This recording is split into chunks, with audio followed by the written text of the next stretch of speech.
A very warm welcome to the AWS Summit Singapore 2022 and to one of the very first few presentations that we have over here at the breakout rooms. Now, my name is Karis, as Jacqueline has mentioned, and I'm a solutions architect here at the Amazon Web Services. Now, in my role, I actually have the privilege to work with innovative customers such as the Government Technology Agency of Singapore, who we are very glad to have here with us today. Now, I'll be joined on stage later by Yi Sheng, the technical lead from the Government Digital Services of GovTech, to co-run this session together. In today's session, we'll first take a look at how organizations face challenges in scaling across the team.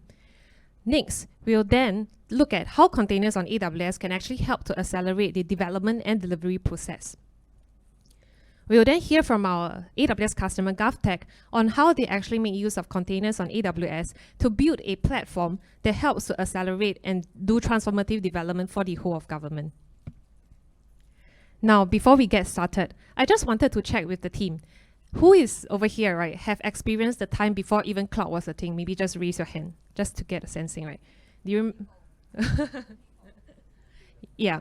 So now let's maybe take a quick trip down the memory lane, right?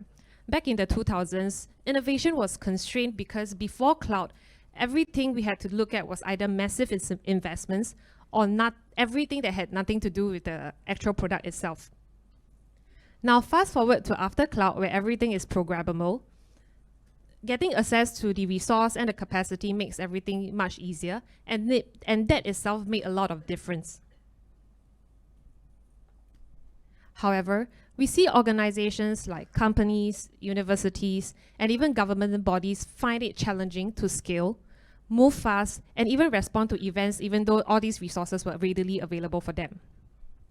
Now let's take a look at what Gartner have over here, right? According to Gartner, we are looking at 51% of the CIOs citing the organizational silos as one of the top challenges that prevents them from scaling successfully in the digital space. Now let's dive a little bit deeper and look at the working level within an organization. If you look at just two stakeholders alone, here we have the builders as well as the central cloud IT. We can see that these two stakeholders have very largely different and unique priorities. The builders alone will want to be agile, focus on their application development and product, and move to the market fast. While on the other hand, we have the central cloud IT that focuses on establishing the governance and the guardrails within the organization. Now, if we take a step back and look across an organization, right, where there's a lot of growing teams and evolving organization, and each of these different teams actually have their own different priorities, how can we then make sure that every single individual, every single team can actually move fast collectively at the same pace, while at the same time ensuring that each of them is compliant to the organizational and security requirements? Now at AWS, we have leadership principles to guide us on how we approach business decisions, how we lead, and how we put customers at the center of every decision we make. Now, one leadership principle that we have is actually think big, which reminds us to pursue a bold direction and inspire results. So circling back to the context of organizations where they want to look at innovation at speed and at scale, we want to think big on behalf of our customers, and we think that there's 3 success factors in making sure that organization can make the biggest impacts. So first of all, they should look at prioritizing a cross-silo strategy that fosters collaboration and creativity among these teams, and must take into the consideration and account of having agility and governance alongside. This can be done by making use and tapping on the cloud and the suite of tools that's available for the team to accelerate the whole development and delivery process. Last but not least, we should at the very best abstract away the unnecessary complexity from these teams and ensure that they have the time and effort to dedicate on building the product and delivering value. So with that, we actually see many customers turning to AWS to achieve success. We know that there's no one-size-fits-all. Different organizations may have different practices, cultures, size, demand, and requirements, right? The list goes on. So to cater to that kind of diversity that we are looking at, we offer the broadest and deepest set of functionality for our compute. Now, maybe let's run through some examples because you see a huge list over here, right? Now, let's take, for example, if you have perhaps locality requirements, you can explore options such as our AWS Outposts or our AWS Local Zones. If you want to maybe run your own code in response to event change triggers and just want to use that milliseconds of compute, you can look at our serverless services like AWS Lambda. Now, if you have use cases that maybe you want to run thousands of batch computing jobs, that's where you can perhaps look at, for example, AWS Batch. Now, going back to the context where organizations need to scale, need to move fast, and need to encourage creativity, one key criteria is really to have that flexibility. First, flexibility in the kind of workloads that they can run, and second, to have flexibility in the tool sets that they can tap upon. And the purpose of this is really to cater to the diverse teams that you have within an organization. So with that, you can actually make use of options to actually orchestrate containers like our Elastic Kubernetes service and our Elastic Container Services. So all of these container services that I mentioned, they are all very well deeply integrated with AWS Cloud by design, and this allows you to actually tap on the breadth and the depth of AWS Cloud. What this really means for you as an end consumer is that you can actually cater to a wide variety of workloads, ranging from small experiments to even computationally advanced ones, such as, perhaps making use of GPU, for example. You can achieve all of these without having to sacrifice or deviate from the security and compliance, because firstly, we have compliance programs in place for our managed services, and secondly, you can easily tap upon the tools and services that we offer to implement your security mechanism and guardrails. In fact, you actually hear from Yisheng later, who will elaborate a bit more on how he actually made use of AWS services to introduce and implement some of these policy requirements. Last but not least, customers can actually enable what we call a DevOps or GitOps workflow through the integration of the suite of toolsets available, both AWS ones and community ones as well. Now you might be wondering, right, I've introduced you to AWS tools, to community tools. That seems like a lot of choices that you have to make. And coupled with the fact that, you have to bear in mind you need to remain secure and compliant, these can jolly well be a very overwhelming process for you. Now, with our AWS Elastic Kubernetes service, which is a managed container orchestration service that allows you to run Kubernetes at scale, you can actually offload that undifferentiated heavy lifting to AWS. So one example could be, let's say, allowing AWS to actually help you manage the control plane. Now, this allows you, as the customers, to still tap upon the exact flexibility of Kubernetes, right, which is the open source container orchestration system for you to deploy and manage your containers at scale. And at the same time, you can still tap on the suite of tools and services that's available for you within the ecosystem, but still have that exact resiliency and security of making use of EKS as a managed service. Now, imagine you have to run a Kubernetes cluster on your own. You're probably looking at a huge list of things that you have to do. Now, doing it on cloud, using managed service, you're going to reduce that list to just looking at a fraction of it, and you can dedicate the remaining time and effort to focus on just building on your product and your application. This means that AWS can actually help you relieve the operational burden. Now, one interesting thing is, of course, in terms of the division of responsibility between AWS and the customer, that's going to be dependent on two things. One, the kind of container or the managed service that you're looking for, and two, the implementation approach that you're going to pursue for each of these services that you're going to select. Now, this makes EKS a very good example because with EKS, you have actually the choice to decide on the degree of responsibility you would like to own. So now let's maybe take a look at that from an architectural perspective. Let's start by taking a look at the EKS control plane. So a EKS control plane is single tenant and runs its own set of resources. And within each of these EKS control plane, you have components such as your API servers, your etcd clusters that store your cluster configuration and desired state. Now, all these components is going to make use of our AWS native services like the auto-scaling group, which is a logical collection of your EC2 instances that helps with the auto provisioning and management. And all these auto-scaling group will actually be deployed within or behind a network load balancer that helps to distribute the incoming traffic. Now, I think you probably observed by now, right? You can see how we actually architect for high availability and resiliency for our control plane by making use of the native services itself. Now we have have a sneak peek of how the control plane looks like. Our control plane would have to communicate with the data plane, right? And coming again from the shared responsibility model, this is a critical piece that you as the customer would need to focus on, and there's a couple of ways to approach this. Now with EKS, you actually have two options, which is the EKS, the Fargate as well as the EC2, depending on the degree of configurability or management that you require. Now, the first one is Fargate, which is our serverless approach for customers that don't want the operational complexity of managing nodes. In this case, you are actually abstracted away from the underlying host, and you're not responsible for patching or updating the underlying nodes itself. If you want to own a greater degree of responsibility, or you want to have a greater control over it, you can actually consider spinning up EC2 nodes.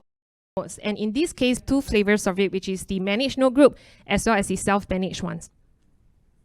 Now, for the case of managed node group, EKS is going to be responsible for provisioning and the instant lifecycle management, while in the case of self-managed EC2, that is going to be solely responsible by the AWS customer itself. Now, I think in a couple of minutes earlier, right, I talked about how flexibility is actually a very key criteria, right, in making sure that organization can scale at speed and create innovation. So one thing I wanted to highlight over here is that even when you're ramping up a single EKS cluster, you actually have that flexibility and liberty to actually provision a mix of the different resources over here, namely the Fargate, the managed node group, as well as the self-managed ones itself. Now, this is very useful for use cases that require varying degree of control to orchestrate their cluster. We have sort of run through how the control plane and the data plane architecture looks like. You might be wondering, right? So at the end of the day, what does it really bring to you? Now, at the end of the day, it really comes down to these following benefits. First of all, you're going to meet your security requirements and organizational requirements, and this can be done easily by tapping on our AWS services. Next, you can be agile, iterate on your application, and have a faster time to market, and this can be easily achieved through the shared responsibility model because part of that heavy lifting is going to be offloaded to AWS. This means that you can actually significantly lower down your total cost of ownership from the savings that you get with the development and the maintenance costs. Last but not least, you're not going to be restricted by the type of workloads that you can create because, as mentioned earlier, you can actually run a range of different workloads ranging from small experiments to computationally advanced ones. So now that you have heard me set a bit of context and also give a little introduction about our AWS Managed Service EKS, I'll hand over the time to Yisheng, our customer, who will share with you his journey on AWS.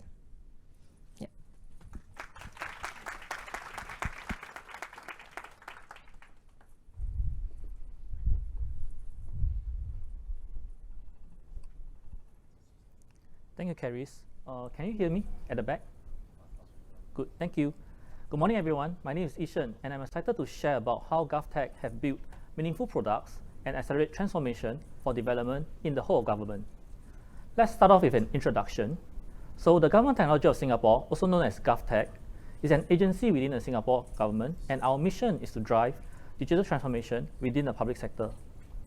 I will be focusing on one product, which I'm working on, Container Stack, for this sharing. With the who, I will share about the what, the why, and the how, as long as a when later on. So first, before we go into Container Stack, let's step back and first look at Singapore Tech Stack, the SGTS. SGTS is a set of platform tools that streamlines and simplifies the development process and enable reusability across the whole government to build secure and high-quality applications. SGTS has a two-layer architecture where the base layer focuses on standardizing environment and development tools. At the top of SGTS, the service layer drives code reusability within the whole government. Container Stack is part of SGTS as a platform within the base layer. Here is a diagram which indicate what is within SGTS base layer. The base layer consists of a set of different products and tools created to enable whole government projects. Why is it important to have this? Container Stack is a product, an internal developer platform within the whole government, and is part of this ecosystem of tools and services which works closely together with other products to enable engineering work. It is quite similar to how AWS have a multitude of services available as part of an ecosystem itself. From this diagram, you can see Container Stack as part of runtime.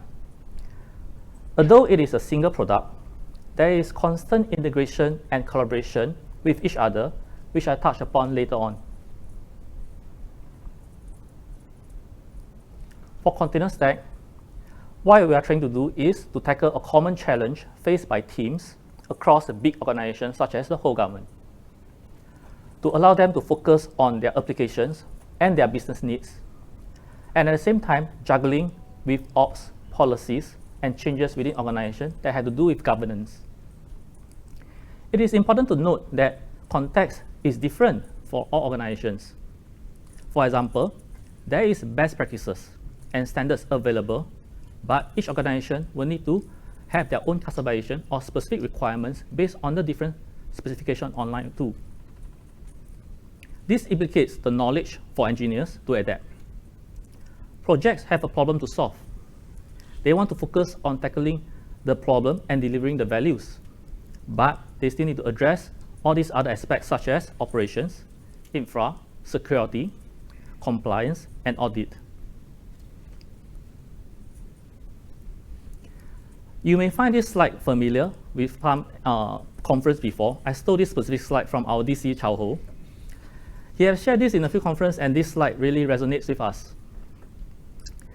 In this slide, we can see that it's about growth and scale. We can't keep growing headcounts based on the projects that we have, and we have to better leverage on the resources that we have too. We need to improve the competencies and productivity of each engineers within the ecosystem itself. We can't scale smartly as a single product or a platform alone. To scale smartly, an ecosystem of products, services, and communities, each of us tackling separate issues and collaborating together, is essential. SGTS aims to be an enabler for the whole government to building communities of engineers to work together with a common set of languages and tools. So what is Container Stack? Container Stack is an internal development platform that helps agencies across the whole government to accelerate their containerized applications deployment while staying secure and compliant. From the AWS shared responsibility model shared earlier on from Caris, AWS took up the responsibility of the cloud provider layer, and Container Stack as a platform took up responsibility that can be achieved on the platform layer within the whole government context. This enables projects to focus on delivering their values. So from this diagram, you can see that Container Stack supports things such as package management on the components that is used in the platform, the upgrading of the nodes that is mentioned just now, as well as configurations such as network access control, firewall, Kubernetes configurations, and operations as well. In this shared responsibility model, using Container Stack doesn't immediately make solution compliant, but it significantly reduces the scope projects will need to manage. With this, projects will just need to focus on project-oriented configurations, such as applications and Kubernetes configuration that is within their own project scope, along with their own data. Before using Container Stack, each project will need to go through a list of considerations and processes before the actual development of applications itself. Here, you can see a high-level process, a list of high-level process from design to deployment in the whole government. In day 0, it starts with the design and the onboarding process, as well as the architecture review of your design. In day 1, you will need to set up your infrastructure for your hosting itself, the development of your application, as well as the implementation of your deployment. In day 2, it consists of access management, change management, data lifecycle, as well as monitoring for your project lifetime. For day 2, some projects may actually consider this as an afterthought. Container Stack will come in to adapt this list of processes and cover the responsibility of most of these in policies, changes, new requirements on the organization level, as well as incremental improvement of technologies on the platform level. On this slide, you can see how we streamline the whole process when they use Container Stack. We streamline processes with a ready-to-use platform. Projects will have a drastic reduced cognitive load, allowing them to focus on delivering the values with us.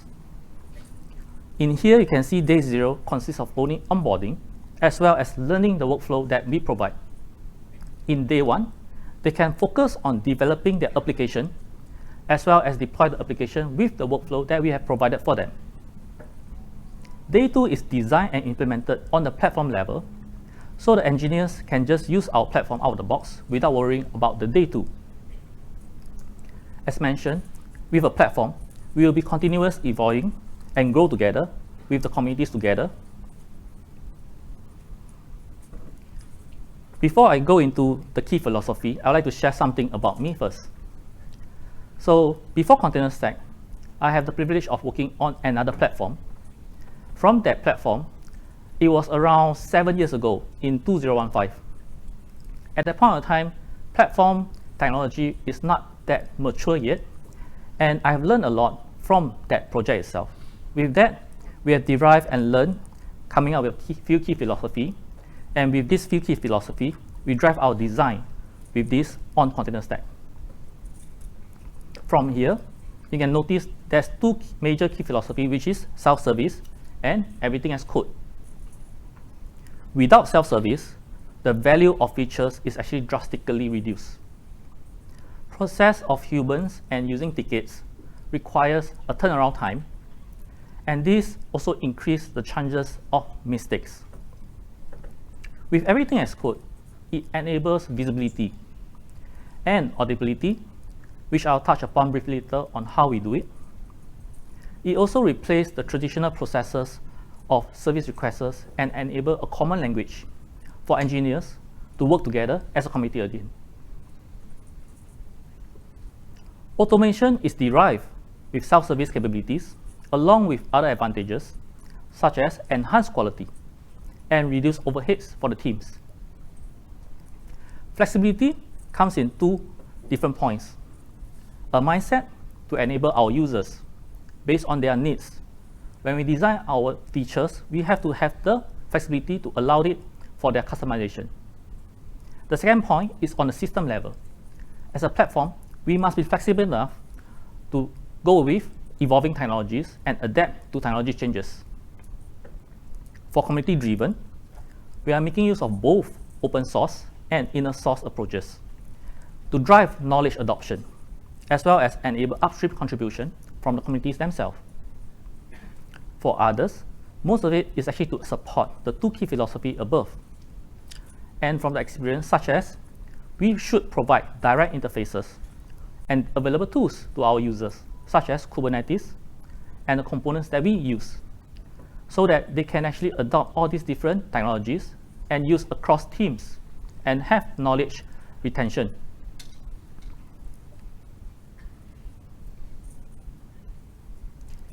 Let me just take a break. In here, Container Stack provides a baseline workflow which use out of the box. This simplifies and enables engineers to learn from our base pipelines, even without prior knowledge. It starts from the code and incorporates security in the pipeline itself. Validated processes and integration within the platform is implemented by default. The pipeline itself is also part of the inner source community, allowing our users, engineers, to take reference from it and learn how we actually customize the pipelines according to their needs if required to. You can notice that we separate both CI and CD into two separate workflows. This enables engineers to focus on either application or DevOps. But it doesn't mean that they can't customize it to their need. For both CI and CD, the process is pretty similar. The developer will be making changes using code. With the code changes, they can create pull requests for their reviewing parties to review these code changes. And after the code changes is being reviewed and approved, depending on the pipeline, it's either built with security in place into the artifact that is required, or implemented within the environment itself using GitOps. In the details of CI pipeline, Container Stack have integrated with Shapehats, which is also part of HGTS. Shapehats is a product that provides DevOps toolset to allow engineers to make use of available tools for DevOps purpose. Users will interface with Shape with a list of common tools and templates for the committees. As a part of the ecosystem, this list of tools and templates will allow them to contribute and reference to. With this similar set of tools and workflow, inner sourcing across projects and teams will be enhanced, and it enables them to work together seamlessly. The tools and process we have in place will adapt and improve as we advance as an ecosystem together. So in here, the pipeline itself is pretty similar to the available technology out there using GitLab. They can custom build their own pipeline and also change how the build will need to be. For example, if they need to add testing, it can be added within the pipeline themselves. In a CD workflow, we have adopted GitOps methodology for Container Stack. In here, you can see the dev, staging, and production environments, which Container Stack will provide by default. With a repository for manifest that is used by Kubernetes, when changes is being made to the manifest repository, the GitOps operator will pull the changes and apply these changes across the environment that is specific in the repository itself. There's a few benefits of GitOps with its pull model. With GitOps, the code will be the source of truth, which means with the code, you can see what is being changed, the history allowing you to understand what is happening with a common language. It increases the state visibility of your project, knowing who did what, what's happening. It reduces the conflict drift, as the source code will be the source of truth, and GitOps will always refer to this source of truth to make sure that the state of your runtime is aligned and sync up with your source of truth in the code. This provides immutable structure. And last but not least, this is the same version control tooling that our users, the engineers, are familiar with.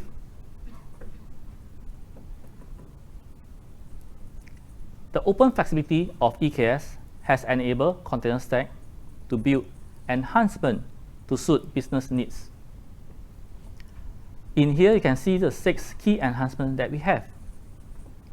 On automated managed service integration, it allows us to provide cloud resource using Kubernetes resource model, also known as custom resource definition, done securely.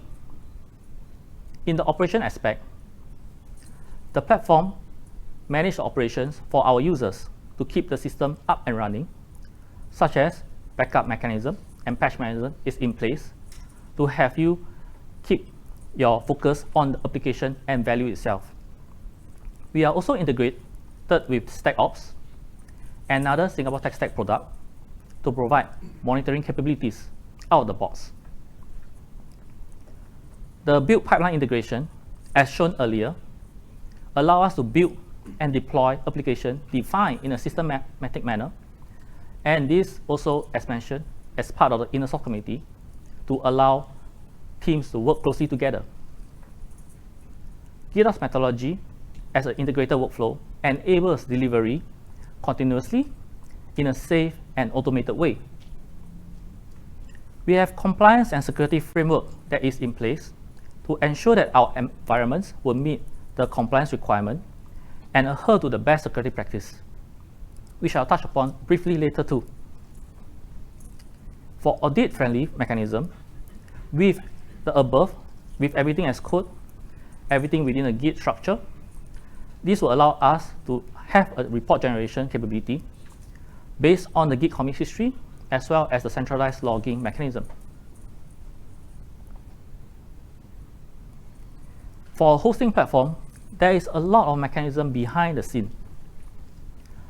This list of complexity is hidden from our users to enable them to focus on what really matters.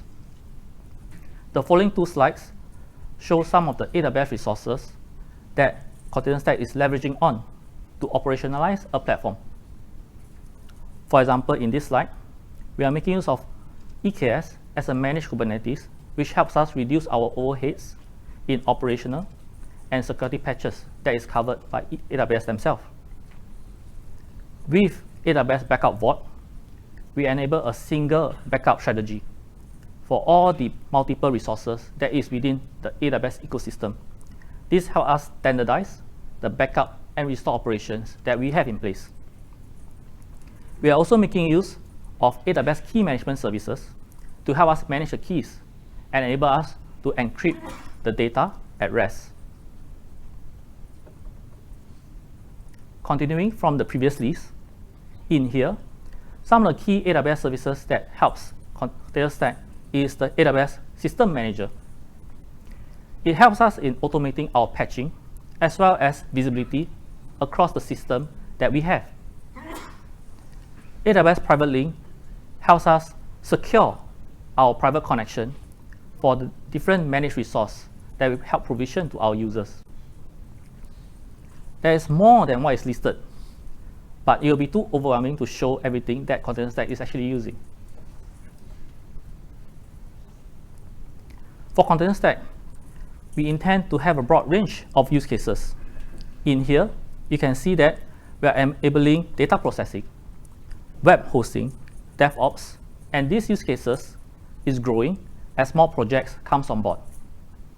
We are integrated with AWS with a list of managed services shown here too. For example, S3 Bucket, AWS Backup as mentioned, and RDSs, which is part of AWS ecosystem that we leverage on from the user's perspective. EKS is compatible with the community tools, and it caters to a variety of services, including computationally advanced workloads.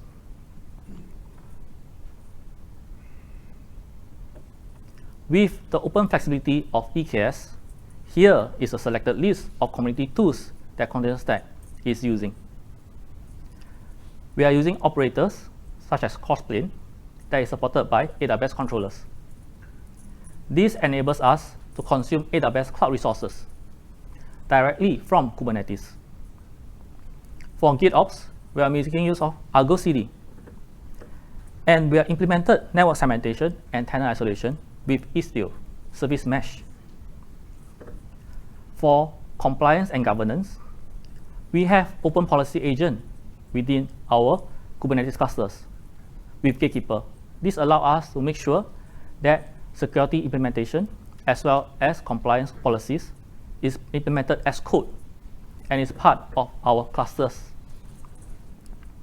All of this provides one unified way for users to manage the lifetime of applications and all of its dependency using Kubernetes. Do note that tools may change as we evolve and adapt to new solutions as a platform.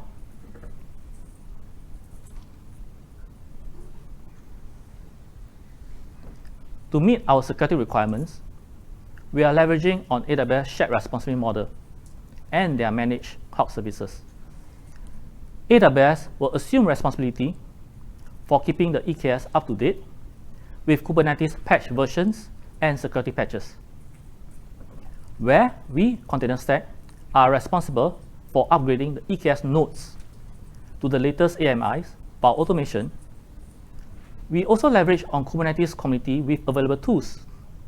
For example, majority of the access to manage resource are done through role assumption with IAM roles for service accounts, also known as URSA, which relieve both the container stack team and our users from credential management. Container Stack will also be responsible for patching and upgrading the components that the platform is leveraging on. On achieving compliance, Amazon EKS is compliant with multiple compliance programs, such as SOC and PCI.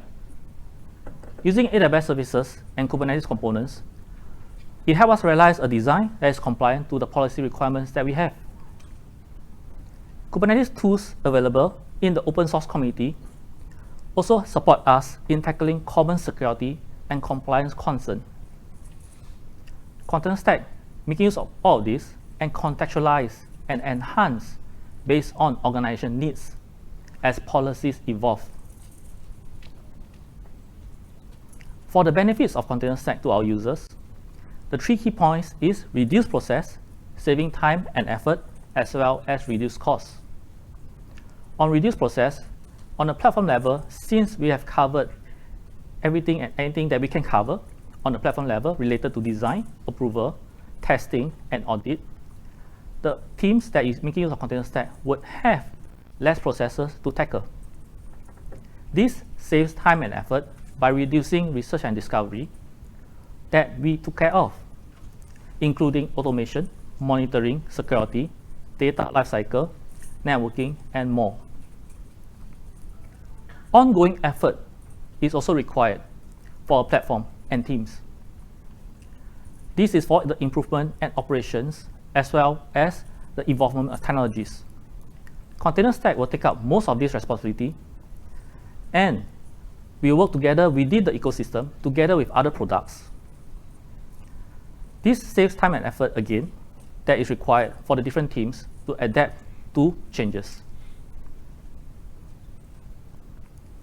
All of this above leads to the reduced cost with process, time, and effort. It also reduces costs on a process basis, as in organization, there is certain process that is recurring yearly, which as a platform we can cover for it. It also saves costs by sharing resource in a shared platform.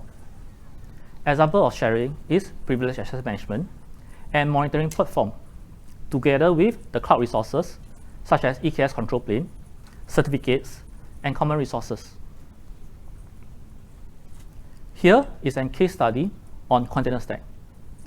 The Ministry of Education launched campaign microsites for Teachers' Day 2021 and events for students. Container Stack provides the development team a compliant platform which allows them to reduce the scope of development and processes on the platform level, such as vulnerability assessment and penetration testing. The reduced scope then allows them to complete the project within a tight timeline, despite the small team of only 3 members. The digital office team leveraged Container Stack to deliver Proud of P6 in just 4 weeks, with the reduced time by 66% from 3 months. As a platform, there's a lot of possibilities, and this slide shows our current high-level plans. I would like to highlight that the evolution of Container Stack is driven by feedback and requests, as well as adapting to organization goals, together with technology advancement. In here, you can see that there's this Gen routable environments, which is an organization goal requirement that to have an intranet-facing environment for our users internally. Service mesh is already in place within the environments, but we are trying to make it open to our users to allow them to make use of the capabilities with a set of best practices. On SHIP 2.0 migration and transition, it is again driven by organization goals to adopt modern technologies, and we actually cover the pain points that our users have to go through for this migration. For remote dedicated cluster, we are trying to create an offering for our users to allow them to host their own EKS their own Kubernetes cluster managed by Container Stack team, relieving them from the compliance and governance that is required on the platform level. There's more integration that is coming based on the requests that we receive, and it will be growing. There's a lot of possibilities other than what is listed here, and we'll need to look at what technologies is, how technologies and where is it going, together with the concerns of our users as well as organization goals. Our direction is pretty simple. It's to enable our users to focus on what really matters to them. To know more about Container Stack, you can find our documentation in this provided link. Feel free to contact us and know more through the QR code here. And we'll be having a few sharing sessions during our upcoming Stack conference in 2022 in November. And I would like to welcome interested parties to join us. Thank you, everyone. And let me hand the time back to Caris.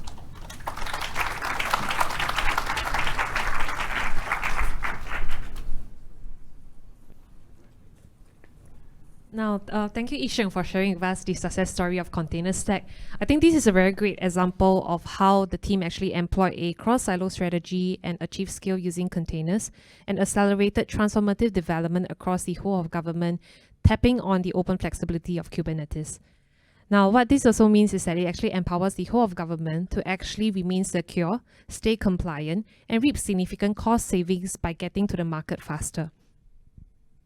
Now, with that, we've actually come to the end of our session, and we hope that you have enjoyed it. Now, for people that are interested to find out a bit more about AWS Cloud, feel free to check out the QR codes over here to learn more about our certifications and courses. Yep, feel free to scan it. Okay, and for people that would like to find out a bit more about the work that we're doing with Container Stack and want to connect with us, you can reach out to us on the LinkedIn, or you can actually, as what Yi-Sheng has mentioned, go to the Stack conference that's up and coming in November 2022.